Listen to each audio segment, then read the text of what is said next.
12월 31일 금요일 골로새서 4장 10절로 18절 말씀. 나와 함께 갇힌 아리스다고와 바나바의 생질 마가와 가로 열고 이 마가에 대하여 너희가 명을 받았음에 그가 이르거든 영접하라. 가로 닫고 유수도라 하는 예수도 너희에게 문안하느니라. 그들은 할례파이나 이들만은 하느님의 나라를 위하여 함께 역사하는 자들이니 이런 사람들이 나의 위로가 되었느니라. 그리스도 예수의 종인 너희에게서 온 에바브라가 너희에게 문안하느니라. 그가 항상 너희를 위하여 애써 기도하여 너희로 하나님의 모든 뜻 가운데서 완전하고 확신 있게 서기를 구하나니 그가 너희와 라오디게아에 있는 자들과 히에라볼리에 있는 자들을 위하여 많이 수고하는 것을 내가 증언하노라.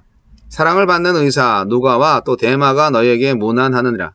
라오디게아에 있는 형제들과 눈바와 그 여자의 집에 있는 교회에 문안하고 이 편지를 너희에게서 읽은 후에 라오디게아인의 교회에서도 읽게 하고 또 라오디게아로부터 오는 편지를 너희도 읽으라. 아키뽀에게 이르기를 주 안에서 받은 직분을 삼가 이루라고 하라. 나 바울은 친필로 문안하노니 내가 메인 것을 생각하라. 은혜가 너희에게 있을지어다. 문안과 축복.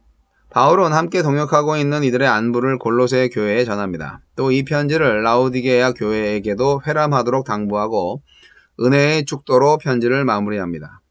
아리스다고는 데살로니가에서 나고 자란 유대인으로 바울의 에베소 사역을 함께 하다가 같이 곤욕을 치르기도 했고 바울이 예루살렘을 거쳐 가이사라에서 2년 동안 연금 상태에 있을 때도 함께 했으며 유라굴로 광풍을 이기고 로마까지 재판을 받으러 가는 길에도 동행했습니다.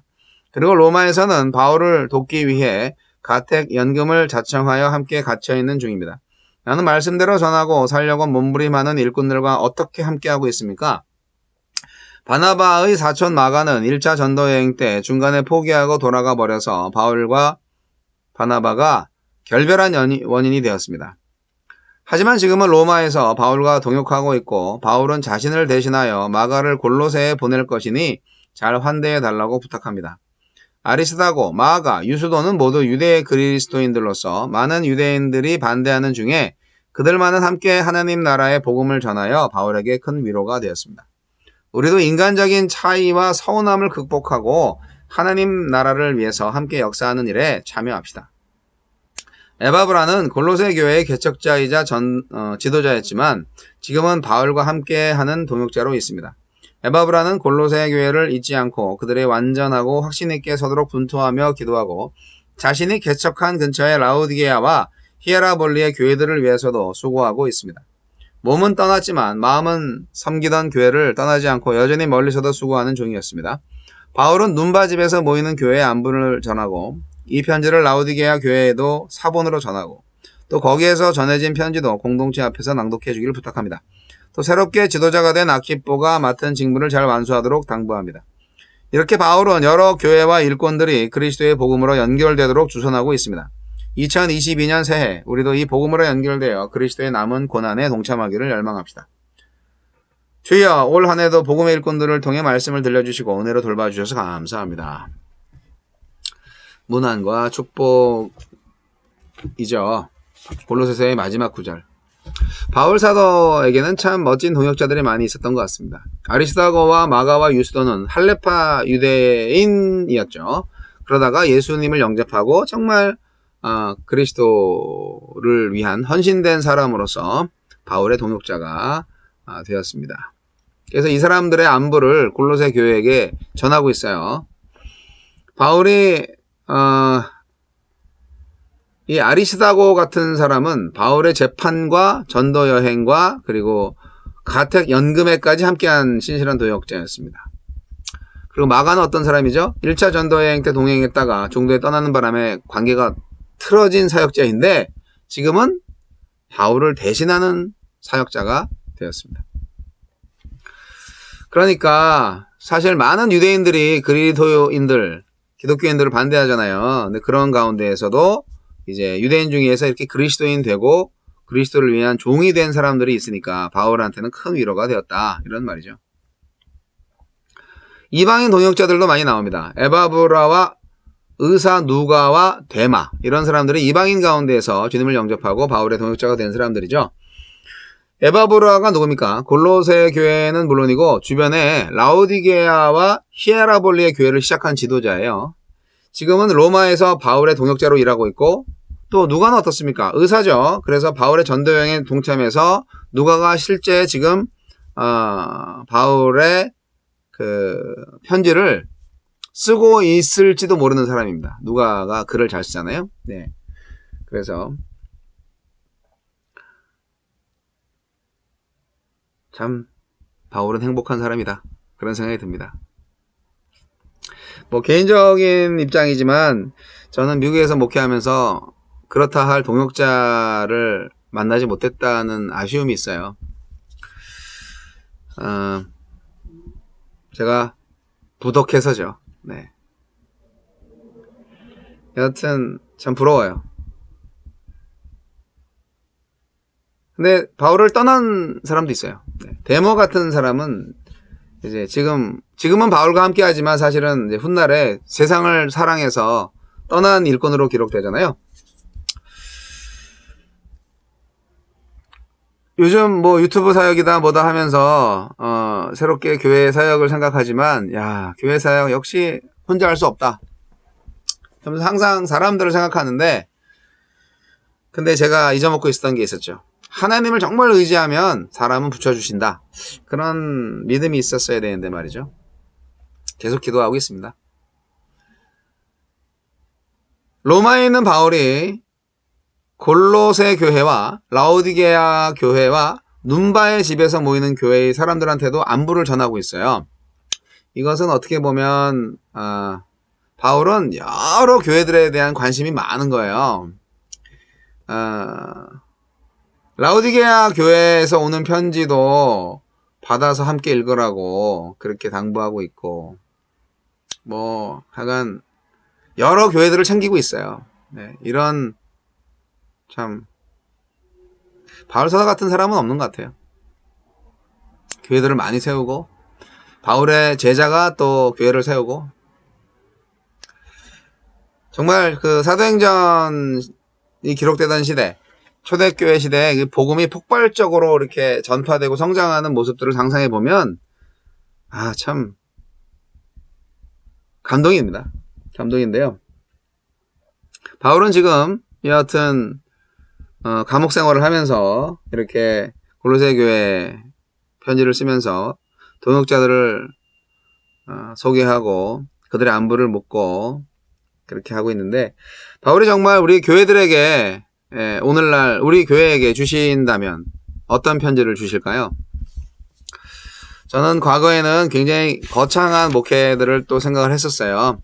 네, 예배 사역이 중심이었고 정말 많은 사람들이 모여서 큰 대중 집회 가운데에서 하나님을 찬양하는 상상을 항상 했었죠. 또 실제로 그런 예배에 참여한 적도 있고요. 그런데 하나님께서 지금 저에게 주시는 말씀,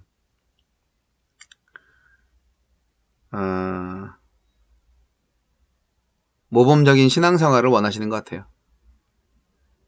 거창한 꿈을 꾸거나 또 그런 것들을 위해서 또 으쌰으쌰 하면서 어떤 계획을 세워가지고 교회를 세우거나 하는, 제가 지금까지 교회 개척을 3번이나 했는데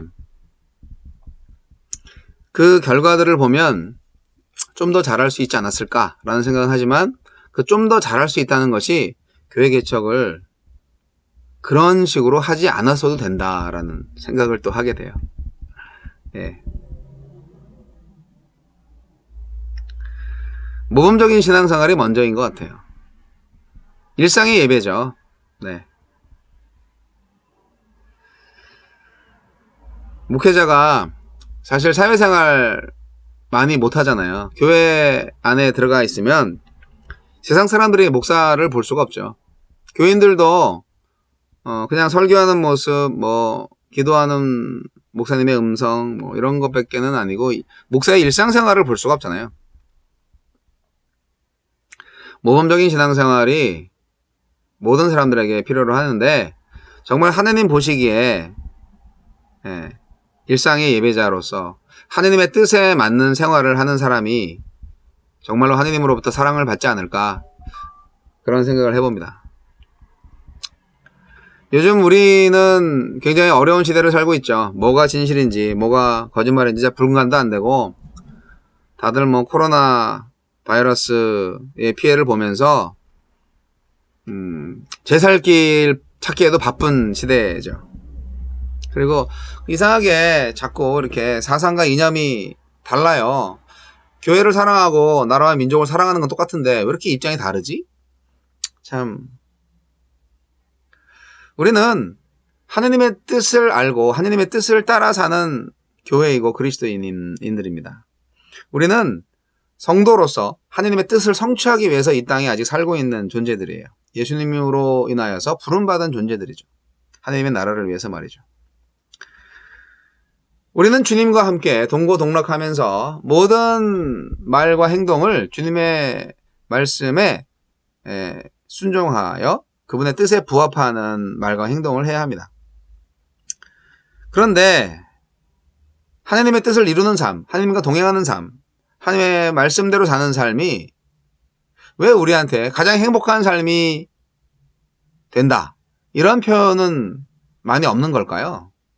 그냥 하나님 따라서 사는 거, 신앙생활하는 거 힘들지, 뭐 자꾸 그러시잖아요. 뭐가 힘들어요? 하나님 말대로만 살면 되는데. 힘든 이유는 뻔하죠. 말을 안 듣고 싶으니까. 불순종하고 싶으니까. 하나님의 뜻을 알고 하나님의 뜻대로 우리가 살면 사실 하늘나라에서 상급이 크겠죠. 근데 그거를 또 믿지 못하니까, 그거를 철석같이 믿으면 왜 지금 힘들고 어려워도 주님의 뜻을 따르겠죠. 그 다음에 받을 상급을 보는데. 그런데 그걸 믿지 못하니까 지금 죄 짓고 있는 거 아니에요. 지금 힘드니까 그냥 불순종하고 있는 거 아니에요. 하느님의 뜻을 어떻게 하냐고요? 네, 두 가지 방법이 있죠. 말씀과 기도입니다. 말씀과 기도입니다. 기도는 개인과 가정, 교회에 큰 축복을 가져다주는 하나님과의 대화의 창구입니다. 베드로와 바울 같은 사도들 다 기도로 교회 세운 거 아니겠습니까? 네, 기도를 해야 됩니다. 기도로 교회가 부흥되고 기도로 나라가 강성해집니다. 우리는 민족과 나라의 발전을 위해서도 기도해야 됩니다. 가장 기도해야 될 것은 우리의 경건성이죠. 우리의 정결함이고 우리의 성결함입니다. 하나님은 거룩한 백성을 원하시기 때문에 그런 것이죠. 그 거룩한 백성들의 삶이 먼저 이루어져야 그 다음에 사랑으로 수고하는 삶이 빛이 나는 것입니다. 우리가 거룩하지 않은 삶을 살면서 우리가 열심히 이웃을위해서 봉사하고 이런 거 다 가시게 될 수밖에 없어요. 괜히 내가 이제 죄를 짓고 있으니까 괜히 이제 기부도 많이 하고 괜히 이제 봉사도 하는 것처럼 보이는 거죠. 하느님은 우리의 마음을 다 알고 계세요. 먼저 하느님 앞에서 깨끗하고 순결한 사람이 되어야죠. 물론 인간의 힘으로는 안 되죠. 예수님의 피가 가능케 합니다. 그러니까 죄를 고백하고 예수님 의지해서 깨끗함을 받으시고 그렇게 말씀과 기도로 날마다 살아가시면서 그 다음에 사랑의 수고를 할 때 신앙생활에 행복이 밀려 들어옵니다. 사랑은 수고하는 거예요. 그냥은 안 돼요. 근데 그것을 기쁨으로 할 수 있을 때 행복하잖아요. 여러분, 기독교가 사회와 국가에 공헌하는 바가 많죠. 하지만 요즘 기독교에 대해서 비난이 너무 많은 것 같아요. 네. 우리가 사회에 빛과 소금의 역할을 감당치 못한 것을 회개하고요. 다시 우리가 한 사람 한 사람 먼저 모범적인 신앙생활로 실추된 교회의 명예를 회복해야 되지 않을까 생각을 합니다.